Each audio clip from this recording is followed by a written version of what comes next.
Scan to pay, scan to connect, scan to learn. QR codes are everywhere. But have you ever wondered who invented them and why? Stick around because today we're diving into the surprising history of the QR code. What is a QR code? Before we talk about who invented the QR code, let's understand what it actually is. QR means quick response, designed for fast scanning using 2D structure barcode that can stores data in both horizontally and vertically code. Unlike traditional barcodes, QR stores way more data, up to 7,089 digits or 4,296 alphanumeric characters. QR is an error correction code. Even if the code is damaged, it can still be scanned. But here's the coolest part.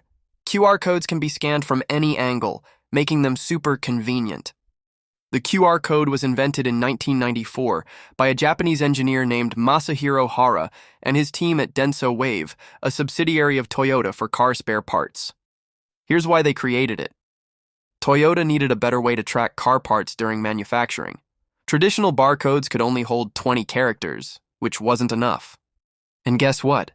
Denso Wave didn't patent it, making QR codes free for everyone to use. At first, QR codes were only used in factories, but in the 2000s and smartphones with cameras made them mainstream. Early 2002, the first QR code scanners on phones used in Japan. Come to 2010, QR used in ads, business cards, and for payment.